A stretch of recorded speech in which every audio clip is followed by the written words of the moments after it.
Zertan aritu gara ikasturte honetan? Kultura kooperatiboa sustatzea izan da gure egiteko nagusia. Errekonozimendu hauek jaso ditugu. Kontsumobideren Euskadi saria eta Orexa saria. Merkaturatzailez aldatzeko eskaintzen aurrean, kontuan izan beharreko 8 aholku helarazi genizkien bazkideei. Goienerreko anfitrio izateko kanpaina jarri genuen martxan. Bazkideei euren izenean ez dauden 5 kontratu lotu ekartzeko aukera emanez. Fagoiaga ezagutu hitzaldi berria egin genuen.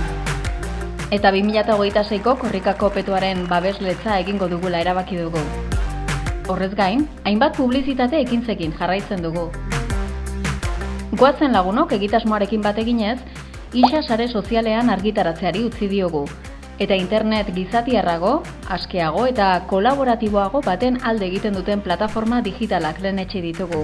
Mastodon eta Peertube adibidez. Goiener taldeko webguneetan hobekuntzak egin ditugu. Energia komunitateak zabaltzeko sortutako webgunea, energiakomunitateak.eus indartu eta egonkortu dugu hemeroteka moduan biltzen diren albistei jarraipena emanez. Eratuta dauden energia komunitatei eskaintzen diegun zerbitzuen atala ere gehitu diogu. Eta merkaturatzailearen webgunean ondorengoa landu dugu. Tarifen atala berrantolatu dugu. Tarifa indexatu berriei bere tokia emanez. Zerbitzu dosierra eskuragarri jarri dugu. Martxan jarri dugun EAZ sistema berriarentzat orri bat sortu dugu. Goienerren karga puntuak ikustarazteko mapa bat sortu dugu.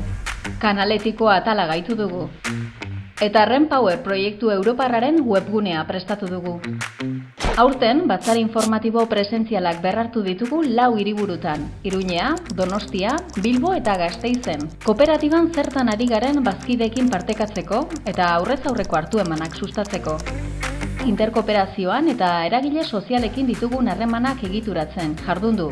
Esaterako, Olatukop, Biziola, D2030, Saretuz edota Reaseko lantaldetako ordezkaritzekin ditugunak. Era berean, burujabetza mota ezberdinetarako lan egiten duten beste erakunde batzuekin aktiboki lan egiten jarraitzen dugu. Eta hildo horretan, mugarri garrantzitsua izan da Amilubi proiektua babestea. Harreman instituzionalak funtsezkoak izan dira erakunde publiko eta pribatuekin aliantza estrategikoak finkatzeko. Ekosistema kooperatiboa indartuko duten proiektuak martxan jartzen lagundu. Gogorarazi nahi dugu, Union Renovablesen lehendakaritza izan genuela eta Reskopen advokazi taldean parte hartu genuela.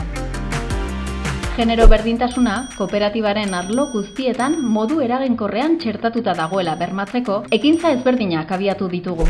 Kudeaketan berdintasuna txertatzea, kooperatibaren berdintasunezko kultura sustatzea, pertsona guztiek kooperatiban duten parte hartze aktiboa indartzea, jardueran genero ikuspegia txertatzea.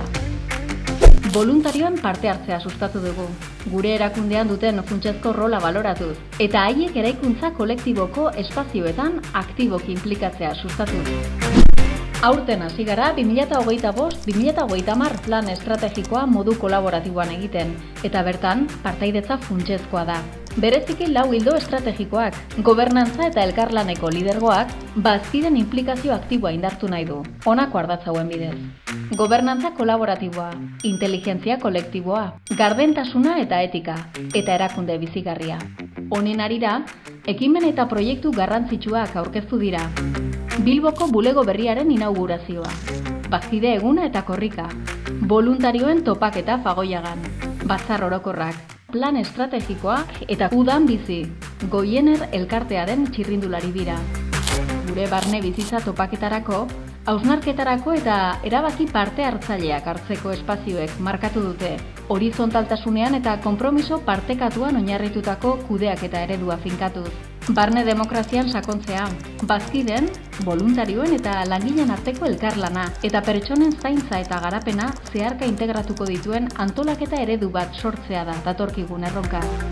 Eskerrik asko, bideo honetan nabarmen hasi zareten bazkide, voluntario eta langileen kolektiboari. Zuei esker, energia berriztagarriak eta kultura kooperatiboa ereiten jarraituko dugu.